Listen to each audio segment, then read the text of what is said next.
جو ایک بڑی عجیب سی بات ہے. بہرحال وہ میں الفاظ استعمال کرنے ذرا تھوڑا سا پنجابی کا محاورہ ہے وہ بدتمیزی میں کنسیڈر ہوگی کیونکہ پاکستان کی عدلیہ کا معاملہ ہے اور وہ ہمیں توہین عدالت لگ سکتی ہے. لیکن بہرحال جو مطلب کہنے کا مقصد یہ ہے کہ چور اور سعد کا ملاپ نہیں ہونا چاہیے.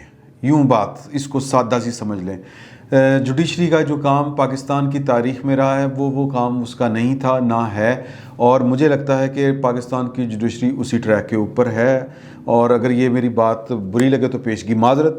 میں اگین وہی بات کرتا ہوں کہ کل بھی تو تھے جا کے نوٹس ہو گئے تو معافی منگنی پہلے منگ لینے تو. لیکن بات یہ ہے کہ لوگ بڑے ویجیلنٹ ہیں, لوگ آپ کی حرکتیں دیکھ رہے ہیں, لوگ آپ کی انٹینشنز جو آپ کہہ نہیں رہے لیکن وہ ظاہر ہو رہی ہیں کہ دباؤ اتنا بڑھایا جائے الیکشن کمیشن کے اوپر کہ الیکشن کمیشن کوئی غیر دستوری بندوبست کر کے خود ہی پیش ہو جائے, اور کل کلاں کو جب کوئی بات جوڈیشری پہ آئے تو وہ کہیں ہم نے تو یہ والا کام نہیں کہا, ہم نے کب کہا تھا یہ والا کرے, الیکشن کمیشن جانے اور آپ جانے ہم نے کب کہا تھا. لیکن دباؤ بڑھایا جا رہا ہے مسلسل. اب یہ کس کے کہنے پہ بڑھایا جا رہا ہے؟ کیا ان کے کہنے پہ بڑھایا جا رہا ہے جن کے کہنے پہ ہمیشہ یہ مطلب بڑھایا جاتا ہے؟ تو بہرحال اس وقت پاکستان کے اندر جو ماحول ہے وہ بڑا ویجیلنٹ ہے, وہ بڑے لوگ جو ہیں وہ قیامت کی نگاہ رکھنے والے ہیں اور ایک ایک ایکٹ کے اوپر نگاہ رکھے ہوئے ہیں. اور جو چیئرمین اٹارنی جنرل صاحب ہیں وہ آج پیش ہو کے کہہ رہے تھے کہ جی کہ دیکھیں کہ اس دفعہ جو پیسے ہیں وہ اور طرح سے لگ رہے ہیں, دبئی میں بیٹھ کے لگ رہے ہیں, ریٹ بہت بڑھ چکا ہے, ہم نے اسٹیٹ بینک کو کہا ہے کہ ویجیلنٹ ہو جائیں, ذرا نظر رکھیں کہ کوئی ہونڈی وغیرہ نہ ہو, یہ وغیرہ نہ ہو. اسلام آباد میں لوگ وہ تھیلے نوٹوں کے بیگ لے کے بیٹھے ہوئے ہیں, خرید و فروخت ہو رہی ہے. تو یہ مطلب عجیب و غریب بات ہے. اگر یہ ہو رہی ہے تو گورنمنٹ کے میرا مطلب ہے کہ جی کہ گورنمنٹ ان پاور ہے, وہ کچھ کر لے, چھاپے مارے, پکڑے لوگوں کو کہ جی کہ آپ نے اتنے پیسے رکھے ہوئے ہیں. مطلب کیا الزام لگائے گی کہ جی کہ یہ پیسے آپ کے پاس کیوں ہیں؟ اور بہرحال یہ عجیب و غریب سی بات ہے. لیکن آپ یہ خوبصورت جو بات ہے پاکستان کی سیاست کے اندر وہ دیکھیں, بلکہ معنی خیز ہے خوبصورت سے زیادہ, حسین اتفاق دیکھیں کہ ادھر سپریم کورٹ کے اندر انہوں نے ریفرنس بھیجا اور ادھر ایک ویڈیو جاری کر دی. اور کیوں کی؟ تاکہ سپریم کورٹ کے پاس کوئی نہ کوئی بات کرنے کے لیے کوئی بات ہو, یعنی کہ ان کے ہاتھ مضبوط کریں. اور ہاتھ مضبوط کرنے کے چکروں میں پی ٹی آئی کے اپنے گلے پڑ چکی ہے کہ کرپٹ اگر کوئی ہے تو وہ پی ٹی آئی والے ہیں. میں اس کی مثال کے طور پہ ویڈیو میں جو لوگ ہیں وہ پی ٹی آئی کے لوگ ہیں, ویڈیو میں جو پیسے دے رہے ہیں وہ پی ٹی آئی کے لوگ ہیں. خٹک صاحب ملوث ہیں یا سابق اسپیکر جو تھے وہاں کے, جو موجودہ اسپیکر قومی اسمبلی, وہ ملوث ہیں. مطلب یہ کہ صرف سپریم کورٹ کو ایک جواز فراہم کرنے کے لیے اپنے منہ پہ آپ کالک ملی ہے پی ٹی آئی نے. اس میں کوئی اس طرح کا بندہ نہیں ہے. نون لیگ ووٹ خرید رہی ہے یا پیپلز پارٹی ووٹ خرید رہی ہے. ووٹ خریدنے والے بھی خود ہیں, بیچنے والے بھی خود ہیں, ویڈیو بنانے والے بھی خود ہیں, اور بھنگڑے ڈالنے والے بھی خود ہیں.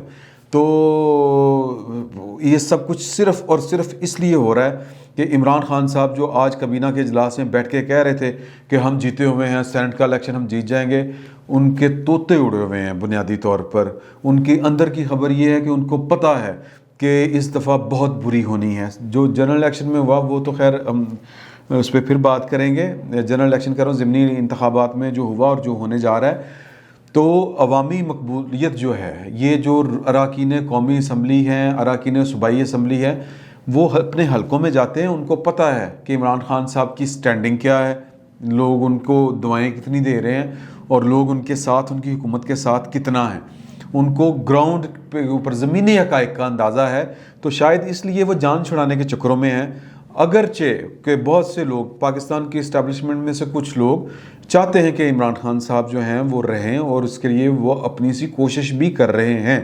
اور شاید کوئی بندہ جو ہے وہ کوئی پیغام رسانی, یعنی پاکستان کے اندر اگر آپ دیکھیں یہ 2015-16 سے آن ورڈ جس طرح چیزیں ایکسپوز کی گئی ہیں یا ہوئی ہیں, لوگوں کے کردار, اداروں کے کردار جس طرح ایکسپوز ہوئے ہیں. مثال کے طور پر یہ جو نواز شریف کے خلاف فیصلے آئے, اس میں جب وہ کوئی ججوں سے ملنے جاتے تھے, ججوں کی ویڈیوز کا آنا, وہ واٹس ایپ کے بھید کھلنا, یہ ساری باتیں, سارے بھید اب کھل چکے ہیں. ہر بندہ, ہر کھلاڑی ایکسپوز ہو چکا ہوا ہے. تو عوام جو ہیں وہ اس بڑی کہتے ہیں نا پبلک ہے، سب جانتی ہے، تو عوام کو نہ بیوقوف بنایا جا سکتا ہے نہ کبھی بھی بنایا جا سکتا تھا۔ فرق صرف اتنا ہے کہ اب لوگوں کے پاس ٹول آ گیا ہے کہ اب لوگوں کی بات کی جو ریچ ہے وہ بہت زیادہ ہو گئی ہے۔ اب جو جنتر بنتر ہے یہ سوشل میڈیا کے ذریعے وہ بہت زیادہ ہے، پھیلاؤ بہت زیادہ ہے، امپیکٹ بہت زیادہ ہے۔ تو مجھے یعنی یہ کہنے میں کوئی عار نہیں ہے کہ اتنی ویجیلنٹ عوام کی موجودگی میں اور اتنی انفارمیشن کے فلو میں اگر کوئی بندہ ہینکی پینکی کرے تو یہ ہو نہیں سکتا کہ وہ پکڑا نہ جائے یا وہ نوٹس میں نہ آئے۔ تو جنہوں نے یعنی کہہ لیں کہ اب پرانے دور میں بھی کوئی بندہ چھپا نہیں رہا، مولوی تمیز الدین کیس میں کوئی جج نے کیا کیا، افتخار چوہی صاحب نے کیا کیا، کن کے اشاروں پہ کیا، پھر کیا ان کے ساتھ ہوا، اب وہ میرا مطلب ہے منظر نامے پہ کہیں آپ کو نظر نہیں آتے، ثاقب نثار ٹائپ جو کہ کریکٹر تھے۔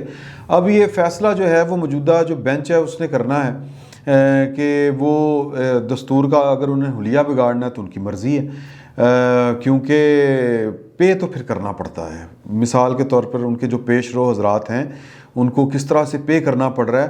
میں آپ کو اگر کچھ حقائق ایسے ہیں کہ آپ کو بتاؤں تو آپ کے کانوں میں سے دھواں نکلنا شروع ہو جائے کہ ثاقب نثار صاحب کے گھر کے حالات کیا ہیں۔ گھر کے حالات سے مراد یہ ہے کہ ان کی نجی زندگی کیا ہے، وہ لوگوں سے مل نہیں سکتے، وہ فون نہیں سن سکتے، لوگ وہ فون اٹھاتے ہیں تو لوگ آگے سے برا بھلا کہتے ہیں۔ اچھا، پھر وہ جب کبھی پبلکلی کہیں آتے جاتے ہیں لوگ ان کے ساتھ حشر کرتے ہیں۔ وہ آپ نے ویڈیو دیکھی ہوگی کہ سعد رفیق نے ہاتھ ملانے سے انکار کر دیا تھا، سیٹ دے دی کہ جی بیٹھو۔ تو یہ تو خیر وہ ایک پولیٹیشین ہے، اس نے یہ کیا، اس کی مرضی ہے، لیکن یہ عوام میں جائیں تو بھی لوگ تھو تھو کرتے ہیں۔ مطلب یہ کہ منہ پہ دیکھ کے 100 باتیں کرنا کہ جی ہے او ثاقب نثار جا رہا ہے جی، او فلانا جا رہا ہے جی، او فلانا جا رہا ہے جی، کوئی ٹکے کی عزت نہیں ہے معاشرے کے اندر۔ تو پے کرنا پڑتا ہے۔ پاکستان کے اندر جب عوام کی امنگوں کے خلاف فیصلے ہوں گے، وہ ظفر علی شاہ کیس میں ہوں، وہ 2 عہدے رکھ کے یعنی وردی سمیت الیکشن لڑنے والے فیصلے ہوں، وہ بھٹو کو پھانسی دینے والا فیصلہ ہو، وہ مولوی تمیز الدین کیس والا فیصلہ ہو، نظریہ ضرورت آج تک پاکستان کی عدلیہ کے لیے ایک تانا ہے۔ آج بھی جو ٹرینڈ چل رہا تھا اور بلکہ کل پرسوں سے چل رہا ہے کہ نظریہ ضرورت نامنظور، تو فیصلہ جو ہے وہ اگین پاکستان کی محترم عدالت کو کرنا ہے، بڑی معذرت کے ساتھ، کہ انہوں نے مطلب دستور کا اگر حلیہ بگاڑنا ہے تو بھی ان کے سامنے مثالیں ہیں، اگر انہوں نے دستور کے لیے کھڑے ہونا ہے تو وہ مثالیں بھی ان کے سامنے ہیں۔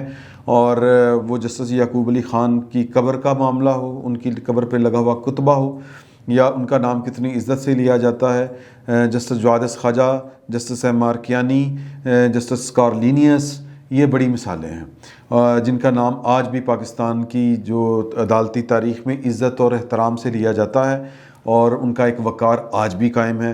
اور کچھ لوگ حیات ہیں اور اپنی ضلالت اپنے ہوتے ہوئے اپنی آنکھوں سے دیکھ رہے ہیں، ان کی نسلیں یہ چیزیں بھگت رہی ہیں اور بھگتتی رہیں گی۔ فیصلہ اگین سپریم کورٹ کا ہوگا سر آنکھوں پر۔ فی الوقت اتنا ہی، بہت بہت شکریہ۔